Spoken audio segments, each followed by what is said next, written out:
تو آج میں آپ سے اس موقع پہ یہ کہنا چاہتا ہوں کہ دنیا کے اندر جو خدا کے ساتھ چلنے والا ہے، خصوصاً جو توبہ کرتا ہے اور جو بپتسمہ لیتا ہے، تو اس کے بعد اس کی آزمائش شروع ہو جاتی ہے، جیسا کہ خداوند یسوع مسیح نے بھی بپتسمہ لیا اور کیا ہوا کہ اس کے بعد جو ہے خداوند یسوع مسیح کی آزمائش شروع ہو گئی اور خدا روح نے خود اپنے اکلوتے بیٹے کو کیا کیا، جنگل میں بھیجا، یعنی کہ ابلیس کے ہاتھوں میں دے دیا، سادہ الفاظ کے اندر ابلیس کے ہاتھوں میں دے دیا کہ اب یہ ابلیس سے آزمایا جائے۔ اچھا، میں اصل مدے پر آنا چاہتا ہوں، میں یہ کہنا چاہتا ہوں، یاد رہے کہ خداوند یسوع مسیح جنگل ہی میں کیوں خداوند یسوع مسیح کی آزمائش ہوئی اور کیوں جنگل ہی میں آزمایا گیا، بیابان ہی میں کیوں آزمایا گیا؟ یاد رہے کہ خداوند یسوع مسیح جو ہے گھر میں بھی تو آزمایا جا سکتا تھا، خداوند یسوع مسیح جو ہے وہ ہمساؤں میں بھی تو آزمایا جا سکتا تھا، خداوند یسوع مسیح ناطے داروں رشتے داروں میں بھی تو آزمایا جا سکتا تھا، لیکن ایسا ہی کیوں کہ خداوند یسوع مسیح کو گھر سے الگ کیا، پھر ہمساؤں سے الگ کیا اور پھر جو ہے ناطے داروں رشتہ داروں سے الگ کیا؟ تو یاد رہے کہ شیطان جانتا ہے اور خدا کے گھر سے بھی الگ کیا۔ خدا جانتا ہے، شیطان جانتا ہے کہ جب بھی میں کسی کو آزماتا ہوں تو میں اس جگہ نہیں آزماتا جہاں پر اس کی فیملی ہو، باپ ماں بہن بھائی ہو، اور جہاں پر وہ ہمساؤں کے اندر ہو، اور جہاں پر وہ ناطے داروں رشتہ داروں میں ہو، یا جہاں پر وہ ہیکل کے اندر خدا کی حضوری میں ہو۔ تو اسے پتہ ہے، ابلیس کو پتہ ہے کہ اگر میں نے گھر کے اندر اس کو آزمانے کی کوشش کی تو وہ بے فائدہ جائے گی، ہمساؤں میں کوشش کی تو بے فائدہ جائے گی، ناطے داروں میں کی، رشتہ داروں میں کی تو بے فائدہ جائے گی، خدا کے گھر میں کی، اس کی حضوری میں کی تو وہ بھی کیا جائے گی، بے فائدہ جائے گی۔ تو اکثر آپ نے دیکھا ہی ہے کہ جب تک انسان خدا کے گھر میں ہوتا ہے، دعا روزے میں ہوتا ہے، تو اس وقت جو ہے ابلیس اسے آزما نہیں سکتا، ٹھیک ہے، چونکہ اسے پتہ ہے کہ اس وقت یہ میرا کہا نہیں مانے گا، یا پھر خدا کی حضوری جو ہے، خدا جو ہے وہ اس کے اوپر ٹھہری ہے، خدا کی باڑ ہے یہاں پر۔ تو اس لیے یاد رہے کہ جب تک خدا کی باڑ سے باہر نہیں نا انسان نکلتا، ابلیس اس کی آزمائش نہیں کر سکتا، نہیں لے سکتا۔ تو ابلیس کو پتا تھا کہ یہاں پر گھر میں اس کے باپ ماں ہوتے ہیں تو میں اسے نہیں آزما سکتا، ہمساؤں میں ہوتے ہیں میں اسے آزما نہیں سکتا، ناطے دار اور رشتہ داروں میں ہوتے ہیں میں اسے آزما نہیں سکتا، چونکہ وہاں پر جو ہے میں اس پر غالب نہیں آ سکتا اور یہ میرا کہا بھی نہیں مانے گا، ٹھیک ہے۔ خدا کے گھر میں بھی جب یہ ہے تو یہ میرا کہا نہیں مانے گا۔ تو اس لیے اس نے کہا کہ میں نے، چونکہ جو بھی انبیاء اس دنیا میں آیا ہے، جو بھی نبی اس دنیا میں آیا ہے، اس کو ابلیس نے آزمایا ہے، ٹھیک ہے۔ تو جیسا کہ ابراہم کی بھی آزمائش ہوئی، تو خدا تو نہیں چاہتا تھا کہ میں آزمائش کروں، چونکہ خدا تو جانتا ہے، خدا دل اور گردوں کا جانچنے والا خدا، جس نے بنایا، جس نے اس کے نتنوں میں زندگی کا دم پھونکا، تو کیا خدا اسے نہیں جانتا، ٹھیک ہے، کہ یہ آزمائش میں پورا اترے گا یا کہ نہیں۔ اس لیے خدا آزماتا ضرور ہے، لیکن اس کے پیچھے جو اپنا آزمانے والا ہوتا ہے، یا جو کہتا ہے کہ میں پہلے اسے آزماؤں گا پھر یہ منادی کر سکے گا، پھر یہ تبلیغ کر سکے گا، ورنہ جو ہے یہ منادی نہیں کر سکتا، تبلیغ نہیں کر سکتا تیری نظر کے اندر اور میری نظر کے اندر۔ تو اس لیے یاد رہے کہ ابلیس جو ہے انسانوں کو آزماتا ہے اور خدا ایسا ہونے دیتا ہے تاکہ یہ پتہ لگے کہ اب اس کے بعد یہ خدمت کر سکے گا یا کہ نہیں۔ یا یہ اپنا ابلیس پر غالب آئے گا یا کہ نہیں. تو میں آپ سے یہ کہنا چاہتا ہوں، اکثر ایسا ہوتا ہے کہ جب کوئی بھی بچہ اور بچی گھر میں ہوتا ہے تو ابلیس کو پتا ہے کہ میں جو ہے کچھ بھی نہیں کورس کر سکتا، اس لیے کہ باپ ماں اس کا ہے تو میں اس کو نکال بھی نہیں سکتا، کیونکہ باپ ماں کا ڈر اولاد کو ہوتا ہے، اس لیے جو ہے وہ گھر سے نہیں نکل سکتے. ٹھیک ہے. اس کے بعد جب کوئی ہمساؤں میں ہو تو ہمساؤں کا ڈر ہوتا ہے، تو یاد رہے ابلیس وہاں بھی اسے آزما نہیں سکتا، تو اسے پتا ہے کہ یہاں پر جو ہے میں اس کی آزمائش نہیں کر سکتا، اسے یہاں سے نکالوں گا تو پھر ورنہ ہمسائے جو ہیں وہ بچا لیتے ہیں، ورنہ فیملی بچا لیتی ہے، اور پھر اس کے بعد رشتہ دار ناتے دار جو ہے ٹھیک ہے بچا لیتے ہیں، پھر اس کے بعد خدا کا گھر ہمیں بچا لیتا ہے، خدا کی حضوری ہمیں بچا لیتی ہے. تو اسی لیے شیطان نے کہا کہ میں اسے یہاں آزما نہیں سکتا، اسے جنگل میں لے کے آ، اسے ایک ایسی جگہ لے کر آ جہاں پر نہ اس کا باپ ماں ہو، ٹھیک ہے، نہ اس کے جو ہیں اپنے ہمسائے ہوں، نہ پھر تیسرے نمبر پر اس کے ناتے دار رشتہ دار ہوں، اور نہ چوتھے نمبر پر جو ہے خدا کا گھر ہو، خدا کی حضوری ہو، اس کی باڑ ہو. نکال اس کو، ٹھیک ہے، میں نے اس کو آزمانا ہے. اوکے. تو یاد رہے کہ آپ جانتے ہیں اچھی طرح کہ ایک دفعہ ابلیس نے کہا تھا کہ تیری باڑ ایوب نبی پر لگی ہے تو میں تو کچھ بھی نہیں کر سکتا، ٹھیک ہے، تو اپنی باڑ ہٹا، ٹھیک ہے، یہ جو ہے اپنا جب تیری باڑ ہٹے گی تو پھر میں اسے آزما سکتا ہوں، اور پھر یہ جو ہے پتہ لگے گا کہ تیرا بندہ ہے یا پھر میرا بندہ ہے، تیرا کام مانتا ہے یا پھر میرا کام مانتا ہے. تو آج ہمیں یہ بولنا نہیں، ہمیں یہ یاد رکھنا ہے کہ ابلیس ہمیں بھی خداوند یسوع مسیح کی طرح کیا کرتا ہے، فیملی میں سے نکالتا ہے، ٹھیک ہے، ہمساؤں میں سے نکالتا ہے، رشتہ دار ناتے داروں میں سے نکالتا ہے، خدا کے گھر میں سے نکالتا ہے، اور پھر جو ہے ہمیں آزماتا ہے. بتھیرے جو بچے ہیں وہ نہیں جانتے کہ جب وہ خدا کے ساتھ چلتے ہیں تو اس وقت ان کی آزمائش جو ہے شروع ہو جاتی ہے. اور جب بھی اگر کوئی بچہ بچی گھر سے نکلتا ہے تو اکثر ایسا ہوتا ہے کہ باپ ماں کو سب کچھ پتہ بھی ہوتا ہے کہ یہ بچہ جو ہے ٹھیک ہے گھر سے باہر جا رہا ہے. خصوصاً بیٹی کی بابت میں بات کرنے لگا ہوں اور بیٹے کی بابت بات کرنے لگا ہوں تو اپنا ایک کال آتی ہے، ٹھیک ہے، بیٹی کو یا اس کی سہیلی کی، اس کی فرینڈ کی آتی ہے یا پھر اس کے فرینڈ کی آتی ہے، ٹھیک ہے، جس سے وہ لو کرتا ہے. تو یاد رہے کہ وہ کہتا ہے کہ یار ایسا ہے کہ تو نہ گھر سے نہ باہر نکل، چونکہ میں نہ تیرے ساتھ کوئی صحیح طرح بات کر سکتا ہوں اور نہ ہی جو ہے میں اپنا نہ کچھ کر سکتا ہوں، تو سے مل سکتا ہوں، تو باہر آ، ٹھیک ہے، تو نکل، ٹھیک ہے، سب کو چھوڑ کے، ہمساؤں کو، ٹھیک ہے جی، فیملی کو چھوڑ کر وہاں سے نکل، ناتے داروں کو، رشتہ داروں کو چھوڑ کر خدا کے گھر سے جو ہے خدا کے گھر سے نکل، ان کو چھوڑ، ٹھیک ہے، خدا کو، خدا کے گھر کو چھوڑ نکل، تو پھر جو ہے آ. لیکن جو بچہ بچی گھر سے نکلتا ہے تو میں آج اس کو ایک بات کہنا چاہتا ہوں، یاد رہے کہ باپ اور ماں سب کچھ جانتے ہیں، جیسا کہ خدا جانتا تھا خداوند یسوع مسیح کی بابت،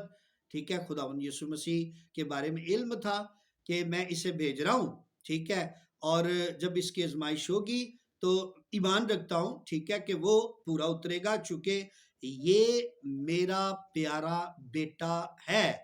یہ اکلوتا بیٹا، پیارا بیٹا ہے، چونکہ یہ میرا کہا مانتا ہے اور اب بھی میرا کیا کرے گا، کہا مانے گا، ٹھیک ہے، تو جانتا ہے، ٹھیک ہے. اسی طرح باپ ماں ہمیں جانتے ہیں، تو جب باپ ماں ہمیں جانتے ہیں تو جب ہم گھر سے نکلنے لگتے ہیں تو باپ ماں کہتا ہے بیٹا ذرا دھیان سے، ٹھیک ہے، تو دھیان رکھنا ہے، تو اپنا نا احتیاط سے باہر جانا، ٹھیک ہے، اور کوئی جو ہے پنجابی کہتے ہیں لاما نہ آئے، ٹھیک ہے، لیکن جب وہ بیٹا یا بیٹی باہر جاتا ہے تو وہ یہ نہ سمجھے کہ میرے باپ کو نہیں پتا، میری ماں کو نہیں پتا. تو اکثر ہم کہہ دیتے ہیں، ٹھیک ہے جی، جب ہم گھر سے نکل آتے ہیں تو ہم کہتے ہیں جی ہم نے باپ ماں کو نا بدھو بنا دیا، ٹھیک ہے، ہم نے باپ ماں کو جی پتہ ہی نہیں لگنے دیا. تو یاد رہے کہ اس وقت جو ہے آزمائش ہو رہی ہے. میں اس موقع پہ ایک بات کہنا چاہتا ہوں، آزمائے ہوئے کو کیا آزمانا، ٹھیک ہے، جو تو پہلے ہی اس سے ابلیس کے ان کی کیا آزمائش ہوگی، لیکن تو بھی انسان کو موقع ملتا ہے جب وہ اپنے باپ ماں سے الگ ہوتا ہے، ہمساؤں سے اور رشتہ دار ناتے داروں سے ہوتا ہے، اور خدا کے گھر خدا کی حضوری سے ہوتا ہے، تو اس کی آزمائش ہوتی ہے. اور وہ جان رکھے کہ جب وہ نکلتا ہے تو اس کی آزمائش شروع ہو گئی، اور جب وہ نکل جاتا ہے تو اس وقت اب دیکھنا یہ ہے کہ وہ کہا کس کا مانتا ہے، ٹھیک ہے. وہ کہا اب جو ہے اپنا خدا کا مانے گا یا ابلیس کا مانے گا، ٹھیک ہے. تو اکثر ایسا بھی ہوتا ہے کہ جب ہم خدا کے گھر میں ہوتے ہیں تو اس وقت ہمیں پتہ ہوتا ہے کہ ہم خدا کے گھر میں ہیں، تو ہمیں کوئی ایسی حرکت ایسا کام نہیں کرنا، ٹھیک ہے. بتیرے گھر سے نکلتے ہیں چرچ کے بہانے، ٹھیک ہے، اور وہاں سے ہی وہ باہر ملاقات کرنے کے لیے نکل جاتے ہیں، ٹھیک ہے، لڑکا لڑکی کے ساتھ. تو یاد رہے کہ اس وقت اس کی آزمائش ہوتی ہے، جیسا کہ خداوند یسوع مسیح کی بھی آزمائش ہوئی. اور جب خداوند یسوع مسیح کی آزمائش ہوئی تو صاف یہ لکھا ہے کہ ابلیس 40 دن تک جو ہے خداوند کو آزماتا رہا ہے، ٹھیک ہے. تو ہمیں بھی جب ہم باہر نکلتے ہیں، جب ہم الگ ہوتے ہیں، ویران جگہ پر جاتے ہیں، ابلیس ہمیں ویران جگہ پہ لے جاتا ہے، وہاں پر جا کر ہم آزمائش کرتا ہے. لیکن دکھ سے یہ کہنا چاہوں گا، افسوس سے یہ کہنا چاہوں گا کہ جب ہم نکلتے ہیں باہر ایک ایسی الگ اور ویران جگہ پر ہم چلے جاتے ہیں جہاں پر کوئی بھی نہیں ہوتا، ٹھیک ہے، وہاں خدا ضرور ہوتا ہے، دیکھ رہا ہوتا ہے، اور ابلیس جو ہے وہاں پر آزمائش کر رہا ہوتا ہے، ٹھیک ہے. تو پھر جب ہم پورے نہیں اترتے تو اس کا مطلب یہ ہے کہ ہم خدمت کے لیے فیل ہیں. جو پرپس پلان ہم لے کر چلے ہیں آگے بڑھنے کے لیے، اس میں ہم فیل ہیں، اس میں ہم ناکام ہیں، ٹھیک ہے. تو یاد رہے کہ ہم جب بھی الگ کیے جائیں تو یہ ذہن میں رکھنا کہ خداوند یسوع مسیح کو جس طرح الگ کیا اور ایک ویران جگہ لے گیا تو آزمائش شروع ہوئی، اسی طرح ہماری بھی آزمائش ہے. اور اس وقت یاد رکھنا ہے، اس وقت محتاط رہنا ہے. صاف لکھا ہے کہ ابلیس جو ہے وہ ایک تو چالاک بڑا ہے، ٹھیک ہے، نمبر 2 پہ اس جہان کا جو خدا ہے اس نے اندھا کر دیا سب کو، تاکہ مسیح کی جو روشنی ہے اور اس کی جو صورت ہے اس کی روشنی، ٹھیک ہے، ان سب پر نہ پڑے. تو یاد رہے کہ ہمیں یہ بھولنا نہیں کہ جتنے بھی ہم جو باہر نکلتے ہیں، خصوصاً میری مائیں بہنیں بیٹیاں، ٹھیک ہے، وہ اس بات کا خیال رکھیں کہ وہ ایک آزمائش کے اندر ہیں، ٹھیک ہے، اسپرٹ کے اندر ہے. تو اسپرٹ میں رہتے ہوئے اب ذرا دیکھ لیں کہ خداوند یسوع مسیح 40 دن تک آزمایا گیا، ٹھیک ہے. تو پھر جب آزمایا گیا تو لوکا کی انجیل کے اندر بڑی پیاری بات لکھی ہے، میں اس سے ذرا پڑھنا چاہوں گا. یہ سامنے جو ہے آ جائے تو ہم دیکھتے ہیں خدا کے کلام میں. جب میں اسے پڑھ رہا تھا تو سن کر سیکھا اس کو، اور اب اسے عمل میں بھی ہم سب لانا چاہیں گے. تو یہاں پہ خدا کے کلام میں صاف لکھا ہے، لوکا باب نمبر 4 اس کی آیت نمبر 12 سے پڑھوں گا. لکھا ہے، یسوع نے جواب میں اس سے کہا، فرمایا گیا ہے کہ تو خداوند اپنے خدا کی آزمائش نہ کر. جب ابلیس تمام آزمائشیں کر چکا تو کچھ عرصہ کے لیے اس سے جدا ہوا، ٹھیک ہے. اب جب ہم آزمائش کی برداشت کرتے ہیں، ٹھیک ہے، اور دشمن ابلیس پر غالب آتے ہیں تو پھر کچھ عرصہ کے لیے ابلیس جو ہے، ٹھیک ہے، چلا جاتا ہے. تو اگر ہم آزمائش کی برداشت نہ کریں پورا نہ اترے، ٹھیک ہے، تو اس کا مطلب ہے کہ ابلیس جو ہے وہ ہمارے اندر آ جاتا ہے اور پھر بسیرا کرتا ہے اور پھر ہم پر غالب رہتا ہے، ٹھیک ہے، پھر ہم ابلیس کا کام مانتے ہیں۔ اس لیے خدا کے کلام میں لکھا ہے کیونکہ جو کوئی گناہ کرتا ہے گناہ کا غلام ہے، ٹھیک ہے، یاد رہے کہ کیا ہم گناہ کے غلام تو نہیں، اور اگر جو آزمائش کے پیریڈ میں ہے، آئیے ذرا میں اس کو ایک حوالہ دینا چاہوں گا، اس کے بعد میں اس کلام کو وائنڈ اپ کر رہا ہوں۔ نہایت انٹرسٹنگ آیت ہے۔ تو یہاں پر یعقوب کا عام خط باب نمبر 1 اس کی آیت نمبر 12 میں لکھا ہے، مبارک ہے وہ شخص جو آزمائش کی برداشت کرتا ہے، ٹھیک ہے، اگر آپ مبارک کہلانا چاہتے ہیں تو آپ کو آزمائش کی برداشت کرنی ہوگی، یعنی ابلیس آپ کے آگے خواہشیں رکھے گا۔ کون کون سی خواہشیں ہیں یہ بھی میں آپ کو بتا دوں، آنکھوں کی خواہش، جسم کی خواہش اور زندگی کی شیخی۔ صاحب لکھا ہے کہ یہ باپ کی طرف سے نہیں، دنیا کی طرف سے، دنیا اور اس کی خواہش دونوں مٹتی جاتی ہے، ٹھیک ہے، لکھا صاحب لکھا ہے کہ جو خدا کی جو خدا کی مرضی پر چلتا ہے ابد تک قائم رہے گا۔ آئیے جب آپ آزمائش کی برداشت کرتے ہیں تو لکھا ہے کیونکہ جب وہ مقبول ٹھہرا تو زندگی کا تاج حاصل کرے گا جس کا خدا نے اپنے محبت کرنے والوں سے وعدہ کیا ہے۔ تو صاف یہاں پر خدا کے کلام میں ہمیں یہ ذکر مل رہا ہے کہ جب مقبول ٹھہرے گا، آزمائش کی برداشت کرے گا، مقبول ٹھہرا تو زندگی کا تاج اس سے ملے گا، ٹھیک ہے، تو وہ اٹرنل لائف، ہمیشہ کی زندگی، عبدالآباد زندگی بسر کرے گا۔ یاد رہے یہاں پر بھی، ٹھیک ہے، وہ ابلیس پر غالب رہے گا اور آسمان پر جو ہے وہ خدا کے ساتھ ہوگا، اور جہاں خدا ہوگا وہیں وہ ہوگا۔ God bless you G.